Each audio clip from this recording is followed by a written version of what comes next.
안녕하십니까? 안녕하세요. 네, 소장님 안녕하십니까? 네, 안녕하세요. 옷이 달라졌습니다. 네. 네, 다른 날짜니까요. 네. 네. 우리 또 귀한 우리 이정희 소장님은 한 번 더 모셨습니다.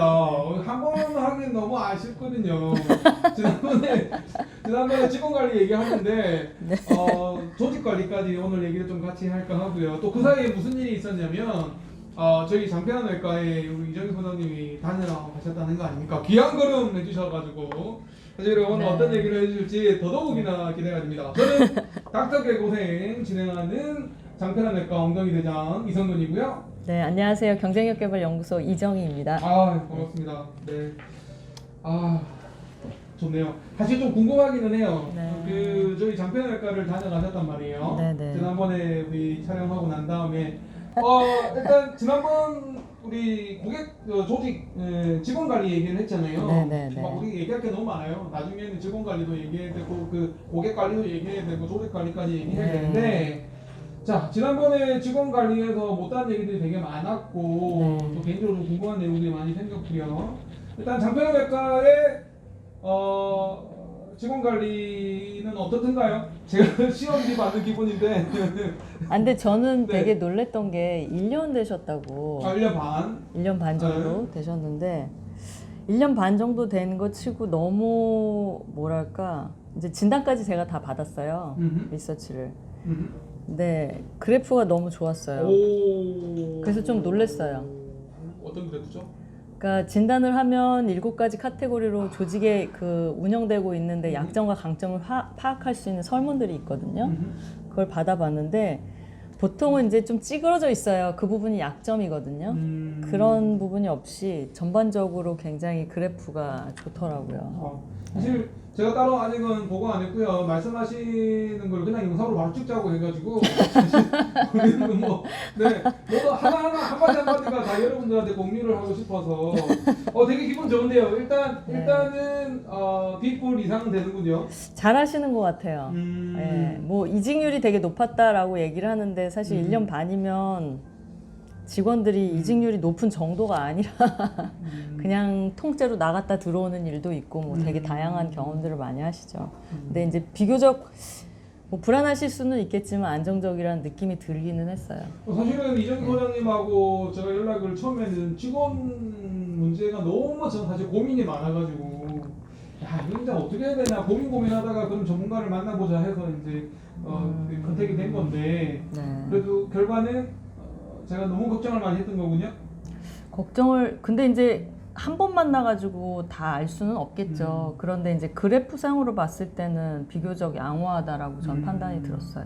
네. 오케이. 다행입니다. 일단은 장학금 받을 수 있겠고요.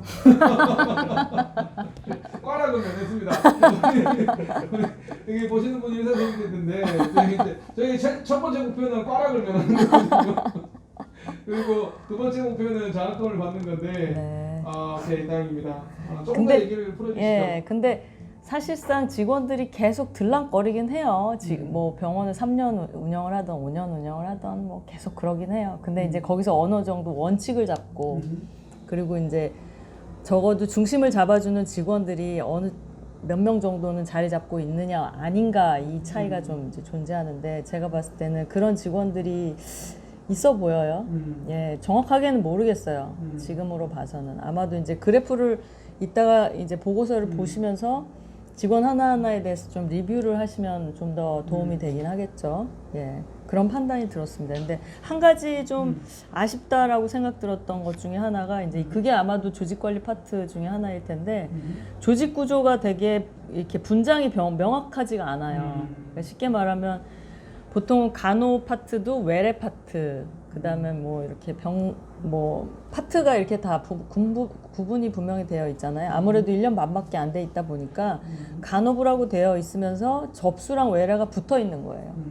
그게 분리가 되어 있지 않다 보니까 환자가 많을 때 되게 정신이 없는 거죠.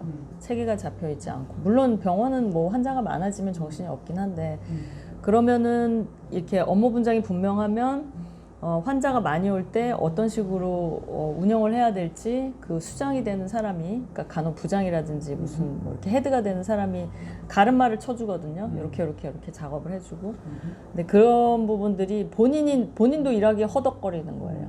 네, 본인도 자기 일을 하기에 허덕거리고 누군가를 관리하거나 이렇게 좀 지시하거나 할 수 있는 여력이나 상황이 안 되는 판단이 들었어요. 그런 부분이 좀 아쉬웠죠. 오해하실까 말씀드리는 게 있지만 가장 바쁠 때 오셨습니다. 작년에 항상 그렇게 허덕거리는 오해하실까 정말 바쁠 때 잠시 오셔가지고 2시간 보고 가셨지만 정말 그때가 피크였습니다. 저희 맨날 한가하거든요. 저희 직원이 9분 계신데 맨날 널널하게 놀고 있습니다. 네. 아 그러세요? 제가 갈 때 한참 제가 그랬었나 얘기를 보네요. 중단했는데 또 혹시 더 뭐 얘기하실 거 있으신가요? 아니요, 일단 그 정도 보이는 자, 부분들은 그 정도 말씀을 일단 드렸어요. 조직 구조가 명확하지 않다는 지적. 첫 번째는 중심을 잡아주는 직원이 있어서 일단 좋다. 그리고 이제 조직 구조가 명확하지 않다. 근데 제가 약간 드는 생각이 뭐였냐면 개인 의원에서는 사실 대부분 이렇거든요.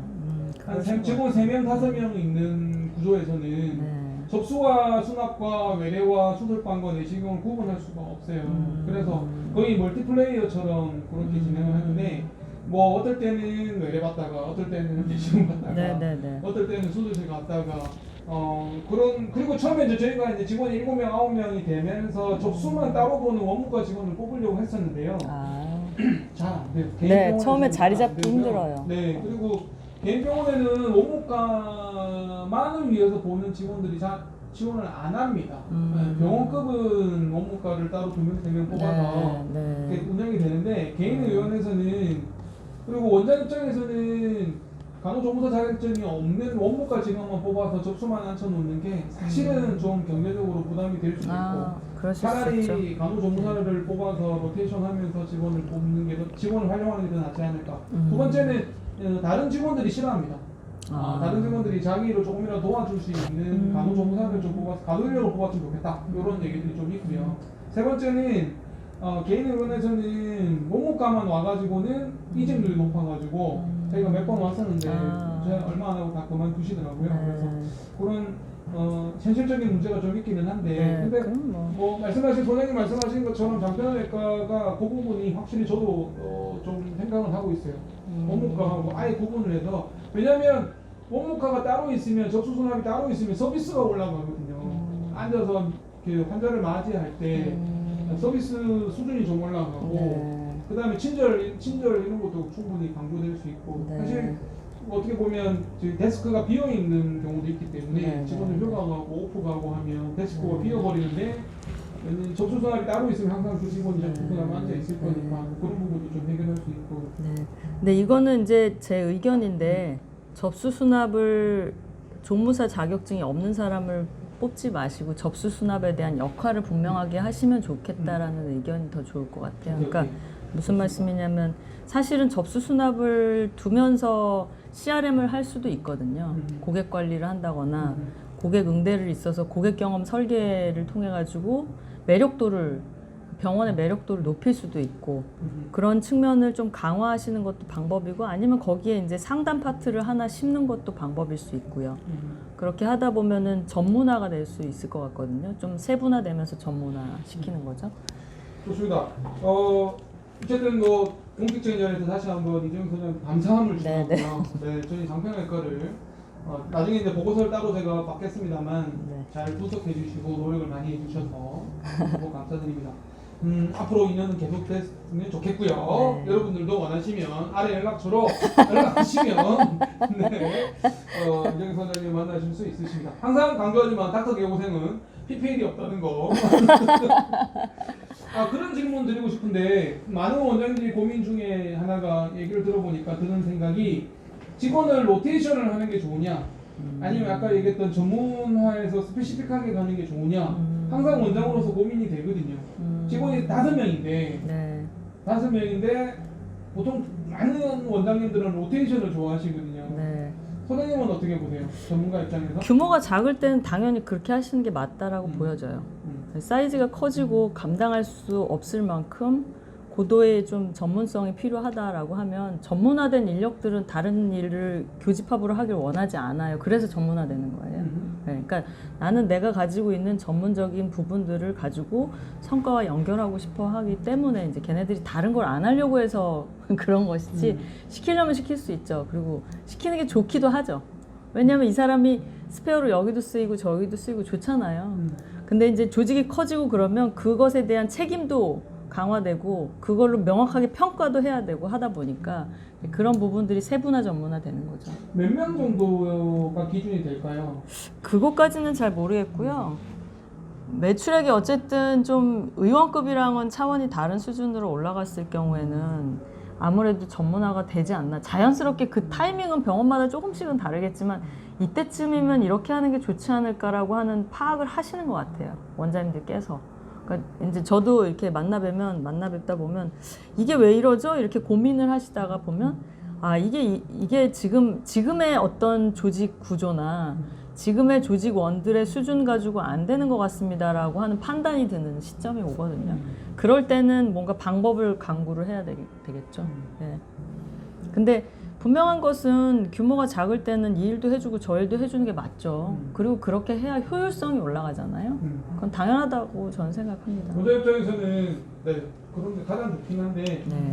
어떤 분들은 아예 로테이션을 그러니까 전문화 시키면서 그 전문 직종을 로테이션 하는 경우도 있거든요. 이번 두 달은 수술실, 두 달은 내시경실, 두 달은 외래 이렇게 하면서 로테이션을 하면서 전문화 시키는 원장님도 계시긴 합니다. 아까 우리 저기 처음에 이직 얘기가 나왔는데 네. 사실은 많은 원장님들의 직원 문제에서 큰 고민은 이직인 것 같아요. 네. 오늘은 조금 더 구체적으로 얘기를 좀 나눠보고 싶어서 질문을 드리는데 네. 직원 이직 어떻게 해야 됩니까? 어쩔 수 없는 받아들여야 되는 숙명인가요? 아니면 뭐 방법적인 차원에서 고민을 해서 해결을 해야 되는 문제인가요? 이게 지금 어떤 인력을 쓸 것이냐에 대한 부분을 좀 고민해 보셔야 될 것 같은데 예를 들자면 전에도 이제 잠깐 말씀드렸지만 이제 직원들의 고도의 기술이 필요하거나 하지 않잖아요. 그러다 보니까 사람들은 단순 인력이다 보니까 취업하기가 되게 용이해요. 취업하기가 용이하고 그리고 병원들마다 차이도 너무 많고 문화도 다르고 또 분야도 다르고 그러면 직원들이 조금 이직을 안 하고 그래도 오랫동안 붙어 있을 수 있도록 하는 방법은 두 가지 전략을 쓰는 것 같아요. 하나는 동종 업계보다 좀 많이 주는 거. 그리고 다른 하나는 조직 문화를 좀 편안하게 해서 뭐 워라밸을 챙겨준다거나 아니면 근무에 대한 뭔가 좀 용이성 이런 것들. 요즘은 젊은 사람이 됐던 아니면 뭐 경력이 단절됐다가 이제 자기는 자격증이 있으니까 복직하는 사람이 됐던 워라밸을 되게 따지는 사람들도 많잖아요. 그런 부분들을 챙겨준다거나 이런 식으로 뭔가 직원들이 이렇게 있을 수 있는 구조를 만드는 부분이 필요할 것 같다는 생각은 들거든요. 근데 그렇지 않고 원장님들께서 좀 이렇게 직원들한테 급여를 주는 부분들을 좀 부담스러워 하신다거나 그럴 때는 확실히 이직률이 높은 것 같아요. 제가 그걸 통계를 내보지는 않았어요. 근데 통계를 내보면 그럴 거다라고 하는 예측은 되더라고요. 그러니까 원장님들이 직원들한테 월급 주는 거에 대해서 좀 인색하신 느낌? 아니 뭐 그 정도 줬으면 됐지 뭘 이렇게 그런 병원들은 확실히 이직률이 높은 것 같고요. 그리고 또 하나는 이직률이 높은 환경 중에 하나는 직원들 사이에 갈등이 빈번할 경우에 그럴 경우에도 이직률이 되게 높아요. 네. 그러니까 사람들은 돈도 물론 중요하지만 일하기 적합성도 되게 중요하게 보는 걸로 저는 판단이 들거든요. 그러니까 뭐 자기가 기술이 되게 좋고 그래서 조직에서 붙잡아야 되는 상황이 되면 자기가 큰 소리 치잖아요. 근데 희한하게 병원은 단순 근로자들이 많은데 자격증을 보유해야만 하는 필수적인 그런 직종이다 보니까 원장님들께서 직원들 때문에 소가리를 많이 하시죠. 그런데 어쩔 수 없는 환경이라는 생각이 들어요. 왜냐하면 생각보다 간호조무사 자격증을 따고 나온 사람들 중에 근무를 하는 사람들이 그 간호조무사 협회 같은 데 물어보면 실제로 그 자격증을 보유하고 있지만 근로를 하고 있는 인원의 숫자는 되게 적더라고요. 그러니까 안 나오는 거죠. 시장에 나오지 않는 거죠. 그리고 또 하나는 그 병원에서는 젊은 층을 또 원해요. 나이 한 40, 50 해가지고 경력이 단절돼가지고 나중에 이제 애 다 키우고 나오신 그런 분들은 잘 안 쓰시려고 하는 경향도 있어요. 네. 그러다 보니 원하는 인력층은 제한적이고 쓰고 싶은 병원들은 되게 많고 이렇게 되는 부분들이 있죠. 그러다 보니 이런 것들은 수요 공급 법칙의 원리에 의해서 받아들이실 부분은 좀 받아들여야 될 것 같아요. 어쩔 수 없는 부분이 아닐까? 시장도 그래요. 인더스트리마다 조금 다른데 예를 들어서 시스템 개발하는 SI 엔지니어들 같은 경우에도요. 굉장히 수요가 부족해요. 그러니까 공급이 부족해요. 그러니까 찾는 사람들은 많아요. 시스템 개발하고 싶어하는 사람들은 되게 많은데 그걸 정말 잘하는 사람들의 수는 너무 적은 거예요. 그러다 보니까 돈을 많이 줘야 되는 부분도 있고 그리고 시스템 엔지니어긴 한데 실력이 안 되는 경우도 있고 뭐 이런 애로점들이 다 업계마다 다 있거든요. 그러니까 병원도 그게 한계인 거예요. 그게 이제 병원을 운영하면서 느끼는 어떤 애로점, 기본적으로 가져가는 의사분들이 원장님들이 가져가는 애로점 중에 하나죠. 그거를 받아들이시고 어떻게 하면은 경쟁 우위에 설 수 있을까에 대한 부분들을 전략적으로 선택하시는 게 저는 두 가지 다 쓰면은 뭐 아주 탁월하다라고 생각해요. 급여도 조금 더 주는 거랑 또 하나는 조직 문화도 좀 탁월한 거. 네. 그런 부분들이 근데 조직 문화 만드는 거는 쉽지가 않아요. 그래서 조직 문화가 굉장히 건강하고 그다음에 좀 다니면서 배우는 것도 많고 그리고 서로 간에 뭔가 갈등이 있어도 해결이 좀 용이하고 이런 조직 문화를 가지고 있는 병원들은 비교적 인재를 유입하거나 또는 인재를 정착시키기가 용이하죠. 네. 사실 굉장히 중요한 포인트인 것 같아요. 그 두 가지 얘기인데 네. 지금 우리 소장님이 말씀하신 솔루션입니다. 어떻게 보면 제가 막 전율이 돋을 정도, 진짜 학살 돋을 정도의 답을 두 개가 나왔는데 첫 번째는 많이 주는 거, 임금을 많이 주는 거, 인센티브를 주고 하는 어떤 수당적인, 공급적인 측면에서 많이 주는 게 중요하다. 첫 번째.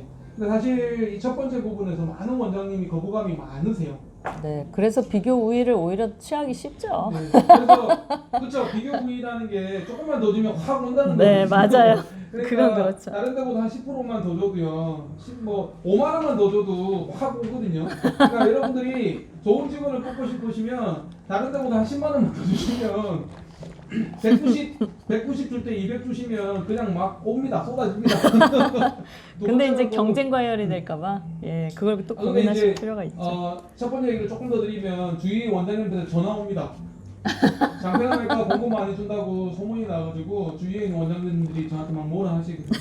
전화해가지고 너그 병원 면접 보고 우리 병원 면접 왔는데 너그 병원에 왜 그렇게 많이 주는데 그건 지금 시장 가격이 190만 원인데 너는 왜 210만 원 불러? 뭐 이렇게 엄청 혼나거든요. 그러실 수 있어요. 네, 그래도 정답은 많이 주는 거, 다른 데보다 많이 주는 거가 첫 번째 답이고요. 그러니까 사실 이 부분이 굉장히 중요한 것 같은데 좀 더 얘기하고요. 두 번째는 이제 조직 문화를 탁월한 조직 문화를 만드는 거 말씀하셨던 여러 가지 편안한 워라밸, 뭐 용이성, 직원들이 있을 수밖에 없는 그런 좋은 환경을 만들어주는 소위 이제 한마디로 얘기하면 복지를 잘하는 뭐 이런 얘기들이 굉장히 부분들이 굉장히 중요하겠습니다. 사실은 이 얘기를 조금 더 해보고 싶고요.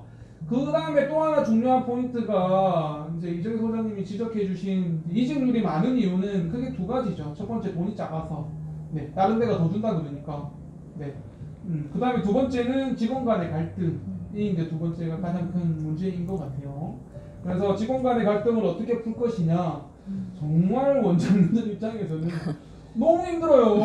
너무 힘들어요. 장편외과 얘기를 조금 더 드리면 저희도 공급 많이 준단 말이에요. 공급이 정말 많거든요. 그래서 저는 첫 번째 문제는 해결됐다고 보고 그럼 두 번째 이 직원 간의 갈등 문제를 어떻게 할 거냐. 사실 부끄러운 얘기지만 1년 반 동안 직원이 한 10명이 나갔는데 거의 대부분은 다 직원 간의 갈등 문제. 그러니까 직원 간의 갈등이라기보다는 이제 적응이 안 되는 거죠. 우리 기존에 있는 직원이 뭐 나빠서 싸워서 내보낸 게 아니라 그 팀워크나 이런 어울림의 문제가 좀 생기는 것 같더라고요. 그래서 사실 이 문제를 어떻게 해야 되는지 원장 입장에서는 어떻게 도와줘야 되는지 고민이 됩니다. 어떻게 해야 되나요? 일단은 저는 이제 원장님 병원을 가서 봤을 때 거기 이제 헤드가 있으시잖아요. 책임자. 예, 책임자가 제일 중요한 요인이라는 생각이 들어요. 책임자가 제일 중요한 요인인데 일단 사람들이 조직에서 물론 월급을 받으려고 이제 직장을 나가기도 하지만 사회적 관계를 또 형성하잖아요. 친구를 만들듯이 이렇게 직장 친구들도 생기고 직장이 동료애라는 것도 생기고 이런 부분인데 거기에 헤드에 해당되는 사람이 그걸 어떤 식으로 잘 융화를 시키느냐. 사실 이 영상을 보시는 분들은 대부분 좀 작은 조직의 병원을 의원급 병원을 운영하실 텐데 그러면 3명에서 5명? 많게는 8명, 이렇게 10명 미만이거나 뭐 그 정도 되실 것 같아요. 그러면은 대부분 헤드가 한 분이 계시면 그 부분이 문화를 대부분 리드해요. 자기 스타일대로 가지고 가요. 그러니까 그분이 편한 방식, 그분이 익숙한 방식, 그분이 원하는 스타일대로 가요. 왜냐하면 또 원장님은 방 안에서 진료보시거나 수술을 하시다 보니까 직원들하고 교류할 수 있는 시간이 별로 없고 직원들에 대해서 속사정을 알기도 어려워요. 그럼 대부분의 이제 그 헤드에 해당되는 관리자가 많은 구성원들하고 관계를 맺고 소통도 하고 일도 시키고 막 이럴 텐데 그분이 가지고 있는 이제 마인드, 그다음에 그분이 일을 어떤 식으로 하는지, 그리고 조직에 대한 관점이 어떤지, 심지어는 조직에 대한 충성도 이런 것들도 다 직원들이 보고 따라 하거든요. 그러니까 그런 사람들을 어떻게 잘 조직에 이끌 수 있도록 또는 조직이 성장할 수 있도록 조직원들이 잘 좀 적응할 수 있도록 그들을 잘 경영하는 거, 그 방법이 제일 좋은 것 같은 생각이 드는데 사실 이거는 어떻게 보면은 운빨이에요. 어떡해. 그러니까 저는 그렇게 판단을 하거든요. 괜찮은 사람을 잘 만나면 이게 상륙할 때 조직이 쭉 클 때 상륙을 하잖아요. 그때 그 사람들이 굉장히 많은 서포트를 해주죠. 물론 이제 그 병원이 많이 커지다 보면 그들하고도 헤어져야 될 시점이 오기도 해요. 그렇게 나를 서포트했던 사람이랑 헤어져야 될 시점이 오기도 하는데 그렇던 어쨌든 처음에 초반기에 우리 병원을 키우는데 도움을 주는 어떤 키 멤버? 이게 제일 핵심적인 부분이라고 판단이 들죠. 그런데 그런 사람들은 정말 일을 잘한다라고 하면 기꺼이 다양한 많은 미션을 주고 그리고 그분들한테 필요한 인센티브도 줘가면서 조직을 같이 만들어 나가는 파트너처럼 생각하시면서 뭔가 과제나 또는 문제점들을 해결해 나가시는 게 필요하지 않을까 싶어요. 근데 이제 근데 이제 얘기하셨던 사실은 직원 간의 갈등을 어떻게 풀어야 될 것이냐의 문제에서 첫 번째 이제 책임자, 헤드, 네. 키 멤버가 중요하다고 말씀하셨고 네, 작은 사실, 조직이니까. 뭐 다양한 솔루션들이 많을 텐데 뭐 10시간을 녹화를 해도 모자랄 것 같고 어쨌든 중요한 건 그건데 네. 이 부분에서 아까 운빨이라고 말씀을 하셨지만 네. 사실은 공을 들이면 좋은 사람 만나면 공을 들여야죠. 예. 먼저 근데 이제 공을 들여야죠. 네. 고민되시는 부분이 있을 수 있어요. 만약에 그 사람이 이제 헤드로 자리 잡고 있을 때 그 사람보다 능력이 뛰어나고 그 사람보다 리더십이 있는 사람을 들어와서 앉혀놓으면 그 위에 앉혀놓을 수 있느냐라고 하는 질문에 대한 하나랑 또 하나는 만약에 런닝메이트로 같이 둘이 코업을 한다라고 했을 때 조화가 잘 맞을 것이냐 또는 조화를 맞추기 위해서 어떻게 할 것이냐에 대한 고민도 하게 되는 부분이죠. 이게 사람이 참 묘한 동물이에요. 사람이 참 묘한 동물이라서 자기가 한번 딱 자리를 잡으면 누군가 그걸 흔드는 걸 싫어해요. 그래서 굴러온 돌이 박힌 돌을 뺀다는 말이 왜 그러냐면 굴러온 돌과 그 박힌 돌이 같이 잘 놀면 좋잖아요. 그 짓을 잘 안 한다는 거죠. 그래서 아마 그런 부분들에 있어서 좀 더 운이 좋아서 럭키해서 괜찮은 사람들이 들어온다고 하더라도 기존에 나와 함께 했었던 그동안 나를 많이 도와주고 내가 어려웠을 때 백업을 해줬던 그 사람들이랑 헤어져야 되는 순간이 올 수도 있어요. 그런 것들에 대한 고민도 같이 드는 거죠, 여러 가지. 근데 이제 성품은 제가 봤을 때는 나쁘진 않아 보이세요. 성품이 되게 괜찮아 보여서 좀 뛰어난데 그 뛰어난 사람이 거만하지만 않으면 조화를 이루고 지낼 수도 있을 것 같긴 해요. 네. 근데 이제 첫 번째 과제는 이분보다 좀 영양을 채워줄 수 있는 그들을 어떤 식으로 만나느냐에 대한 고민 하나랑 그들이 또 들어오면 이 두 분과 어떤 식으로 조화를 만들 것이냐에 대한 그 두 가지 고민을 같이 해야 되겠죠. 조금 어려우실 수 있는데요. 저는 확 가슴에 와닿는데 네. 상황을 이제 그러니까 예를 들면 이제 이 키 플레이어, 키 멤버, 헤드 책임자 이게 이제 안 맞으면 어떻게 해야 되느냐. 그리고 병원이 더 발전하기 위해서는 이제 그 다른 굴러온 돌이 필요한데 그걸 어떻게 조화를 만들 거냐의 문제인데 조금 어려우시면 아래 연락처로 이장희 소장님 만나가지고 얘기하시면 되고요. 뭐 이 영상에서 선생님들이 여러분들이 뭐 다 답을 얻어갈 수는 없잖아요. 그래서 제가 이제 얘기하고 싶은 건 직원 간의 갈등에 있어서 여러분들이 직원 간의 갈등 때문에 굉장히 고민이 많으시잖아요. 그 부분에서 중요한 건 이 책임자, 네. 책임자를 어떻게 할 것이냐 이게 사실 제일 중요하다. 네. 5명 전후로 되는 데서는. 네. 그래서 저는 어떤 생각이 드냐면 그 책임자가 문제를 일으킨다 그러면 책임자를 바꿔야죠. 그걸 바꿔야 되고 두 번째 얘기하고 싶은 건 그 책임자한테 공을 많이 들여야 되는 겁니다. 마음에 안 들더라도 내 스타일로 만들기 위해서 공을 많이 들여야 됩니다. 굉장히 신경 많이 써야 되고요. 그 한 놈만 잡으면 됩니다. 그 책임자만 잡으면 나머지 직원들은 알아서 변화하기 때문에 구워 삶으시든지 협박을 하시든지 아니면은 뭐 자르시든지 해서 내 스타일로 맞는 사람으로 가야 되고요. 어떻게 보면 개국 공신인데 어떻게 보면 뭐 조선시로 따지면 영의정이잖아요. 이 영의정을 이제 어떻게 할 건지는 결국에는 뭐 직원이 해서 왕권을 위협하면 뭐 쿠데타를 일으키려고 하면 잘라야죠. 자르고 되는지 아니면 변화가 있어야 되는데 어떻게 사실은 그냥 원장님이 이렇게 막 함부로 이렇게 하기가 노동법상 쉽지는 않으시잖아요. 그러면 이장희 소장님 같은 분이 오셔서 조사를 해서 평가를 해서 그런 부분들이 평가는 되면 평가는 도움이 돼요. 스스로 네. 이제 스스로 문제를 일으키고 네. 스스로 여기는 안 되겠다 싶어서 네. 떠나는 그날- 경우도 있죠. 그렇죠. 그날 제가 면담했을 때의 내용도 이제 있거든요. 그 잠시만 좀 말씀을 드릴게요. 도움이 되시라고. 지금 보고서까지 다 있습니다. 예. 일단은 업무에 대한 질문을 좀 드리고 개인적인 질문을 드렸을 때 목표가 뭐냐를 물어보면 이게 헤드에 해당되는 사람들이 목표가 좀 뚜렷하게 있으면 컨트롤이 돼요. 근데 목표가 별로 없으면 좀 어려워요. 그러니까 일종의 종사자 수준인데 직급자 역할을 하고 있기 때문에 본인도 버겁고 조직도 기대하는 바가 있어서 이게 언밸런스가 있는 거죠. 그리고 이제 또 하나는 조직에 대한 질문을 했는데 평가를 받고 계시냐라고 물어봤더니 공식적인 평가를 받고 있지는 않다. 그렇지만 원장님은 나를 평가하고 있지 않겠냐라는 대답을 해줬어요. 그리고 당신에 대해서 다른 사람이 어떻게 볼 것 같아? 라는 질문을 했거든요. 그랬더니 나쁘게 볼 것 같지는 않다. 나를 하지는 않는다. 사람들이 이렇게 얘기를 하더라고요.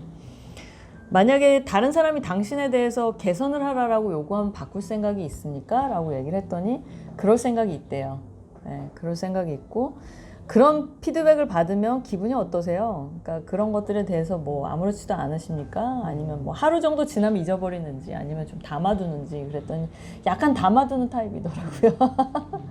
이런 것들도 되게 중요한 요인이에요. 그러니까 관리자가 공식적인 평가를 받는 부분도 되게 중요하고 그 다음에 그 평가를 수용하는 태도도 되게 중요하고 그리고 평가에 대해서 사람들하고 어떤 식으로 그 다음에 관계가 형성되는지에 대한 부분도 중요하죠. 그래서 관리자가 되는 사람들은 공식적인 평가와 그 평가에 대해서 자유로운 사고방식을 가지고 있고 그리고 그런 부분들에 대해서 다른 사람들하고도 코업해서 서로 이렇게 윈윈이 될 수 있도록 내가 그런 면이 있었어? 미안했어? 이렇게 좀 툭 이렇게 넘어갈 수 있는. 근데 이거는 의식 수준이 높아야 돼요. 의식 수준이 낮으면 그걸 못해요. 제가 이제 다른 병원에 갔을 때 그 관리자분들은 능력이 굉장히 똑똑했거든요.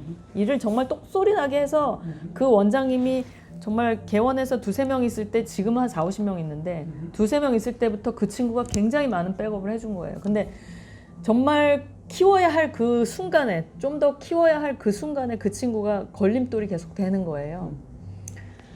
저한테 이제 고민을 털어놓으셨는데 제가 이제 평가를 하기 시작했어요. 전 직원을 대상으로. 근데 그 평가에 별로 좋지 않은 피드백을 받으시더라고요. 그래서 그 피드백을 제가 공식적으로 오픈시키면서 개선할 생각이 있느냐 그랬더니 노력은 해보겠습니다 라고 얘기를 했었고, 그런데 결과론적으로 본인이 못 견디더라고요. 못 견디고 이제 나가셨어요. 그만두셨어요.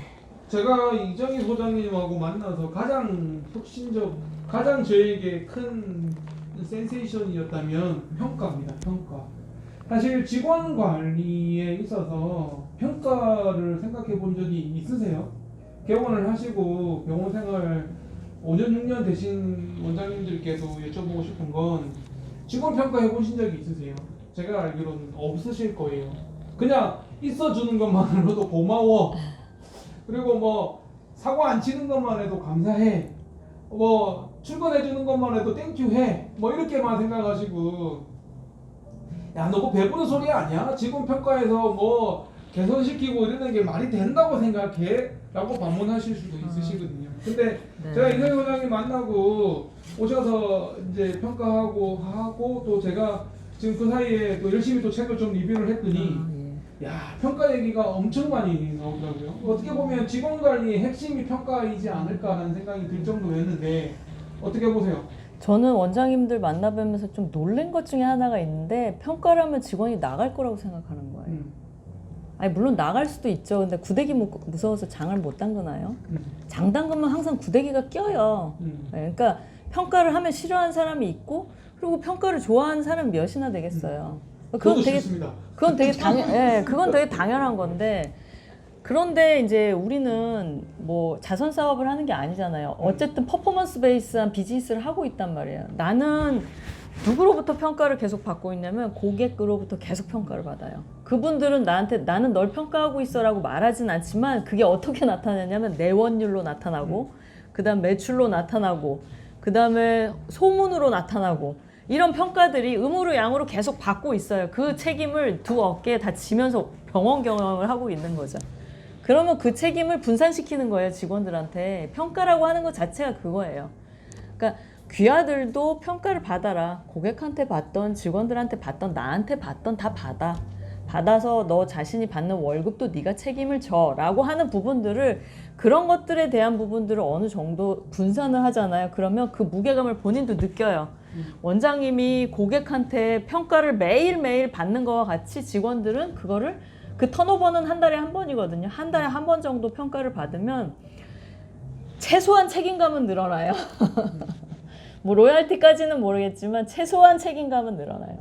그리고 거기에 대해서 이제 그 평가 항목에 이제 목표값 같은 것들을 좀 더 구체적으로, 뭐 정량적 평가와 정성적 평가를 다 믹스시켜서 체계적으로 잡으면 다 좋겠지만, 원장님께서 한 5인 이하 정도의 병원이면 그런 걸 하기 부담스러우실 수 있으니까, 아, 우리 목표는 이렇게 하자라고 해서 정량적 지표를 관리자들한테 주면 그거에 대한 책임이나 그거에 대한 성과들을 매달 한 달에 한 번씩 제도적으로 피드백을 하시면 정말 눈에 띄게 달라져요. 우리는 그렇잖아요. 몸무게를 매달 재야 자기가 살이 빠지고 있는지 찌고 있는지 알잖아요. 완전 적절한 표현인데요. 근데 원장님들은 사실 매출을 매일매일 보시지만 직원들은 그렇게 평가를 매달 하지 않아요. 그러니까 조직이 잘 되는지 안 되는지 모르는 거죠. 그러니까 잘 되나 보다 안 되나 보다 그냥 느낌으로 알 뿐이지. 그리고 잘 되도록 과제를 주고 책임을 맡기는 것이 바로 평가의 영역이거든요. 그래서 정말로 조직을 제대로 만들고 싶다 그러면 그런 사고를 바꾸셔야 될 것 같아요. 평가를 하면 직원들이 나갈 거예요. 나갈 직원들은 빨리 내보내세요. 이야, 너무 예리하신데요. 너무 약간 좀 가혹하다 할 정도로. 아니 이 바로 세상이 그냥 밀어붙이시는데요? 이 세상이 가혹해요. 우리는 생태계 속에 살고 있잖아요. 생태계. 사실 그러니까 원장님들 입장에서는 지금까지 이런 생각 안 하셨거든요. 저 역시나 그랬습니다. 저는 한 번도 직원을 평가해야 되겠다고 생각한 적 없고, 직원 평가가 오히려 그나마 유지되고 있는 조직을 와해하는 거 아닌가 이런 불안감이 사실 있었던 건 사실인데. 불안해하시는 것 같아요. 근데 제가 와서 이제 얘기 나누는 얘기를 들어보면 직원한테 제가 피드백을 좀 받았거든요. 어땠는지 물어보면 질문들이 되게 예리한 것 같아요. 그리고 결국에는 아까 최소한 책임감이 늘어난다는 표현에서 과제를 주고 그 직원들한테 이제 책임감이 갖게끔 목표를 갖게끔 하게 만든다는 측면에서는 어떻게 보면 원장이 해야 될 일을 대신해 주는 게 아닌가 하는 생각이 좀 원래는 듭니다. 모든 직원이 다 해야 되는 일인데 원장님만 혼자 하셨던 거죠. 결국 병원 경영에 혼자서 독박지고 있었는데 이제 직원들도 같이 하게끔 그렇죠. 만들어주는 그렇죠. 계기가 될 수 있다는 거죠. 예, 네. 그렇죠. 사실 그 직원들- 책임을 다 같이 지는 거죠. 직원들 입장에서는 내가 그 일까지 해야 돼? 라고 생각이 들겠지만 이제 이런 평가들이 이루어지면 야 이거 안 하면 안 되는구나 라는 생각을 하게 되는 거죠. 하는 사람만 남겠죠.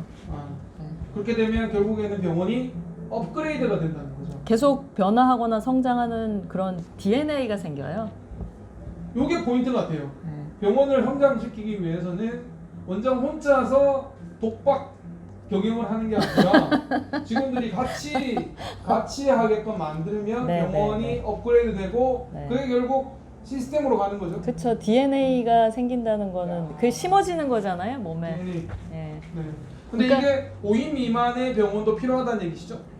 아니 뭐 하기 싫으시면 안 하셔도 되는 거고 그건 자율이죠. 제가 뭐 그걸 아니, 강요할 부분 아니고. 해도 도움이 된다는 거잖아요. 사실 예, 5인 예, 미만이니까 네. 어떻게 보면 주먹구구식으로 그냥 하면 되는 거 아니야? 뭐 그런 DNA를 심으면 5인에서 10인 되고 10인이 20인 되고 20인이 50인 되고 이렇게 성장하는 거를 박는 거죠. 내 몸에 내 조직에 그 성장하는 시스템을 박는 거고 그걸 안 하시면 그냥 5인으로 20년을 하시는데 그것도 편할 수 있어요. 아니 저 그건 강요하는 게 아니라 그건 선택사항이에요.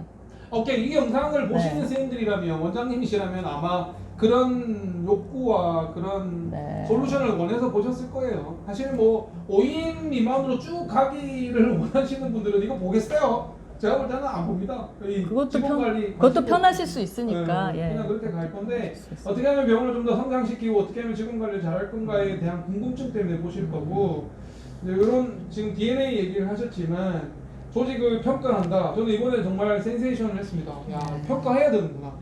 직원을 평가해야 되는구나. 그리고 그 평가를 통해서 제가 그냥 막연히 생각했던 문제점들이 노출이 확연히 드러나는구나. 이런 느낌을 좀 받았어요. 야, 저 평가 좀 무서워했거든요. 평가는 누구나 싫은데요. 성공한 사람이나 무슨 예를 들어서 운동 선수들도 그 신기록 같은 걸 세우는 친구들을 보면 자기 매 순간을 평가해요. 그러니까 그게 기본인 거죠. DNA에 자기 DNA 심는 사람하고 그게 없는 사람하고의 차이. 좋습니다. 이 평가 얘기를 가지고도 얘기하면 몇 시간 걸리죠? 네, 근데 그건 뭐 네, 어느 정도는 말씀드린 것 네, 같죠? 앞으로 내기 힘드니까 아래 연락처로 연락하시면 그냥 너무- 평가 받으실 수 있을 것 같고요. 너무 깊이 들어가면 네, 재미없으니까. 일단 평가가 필요하다. 이런 얘기들이 중요한 것 같고 아 어떻게 해요. 하나 얘기했는데 벌써 피디님 지금 시간 됐다고 연락 왔는데 나는 너무 재밌는데 난 더 할래. 일단 가요. 뭐 힘드세요? 아니, 괜찮으시죠? 괜찮습니다. 쭉 갑시다. 알아서 결정하시겠죠. 자, 네, 끊어달랍니다. 알겠습니다. 끊어도 될 것 같고요. 자, 그러면 우리가 사실은 지난번에도 굉장히 긴 시간 얘기 나눴는데 직원 관리 첫 번째 장편한 얘기 하면서 이제 평가 얘기 첫 번째 얘기했습니다. 23개 언제 다 얘기하죠? 저는 닥터개고생 장편한 내과 엉덩이 대장 이성균이고요. 이정입니다. 좀 들어가겠습니다. 네.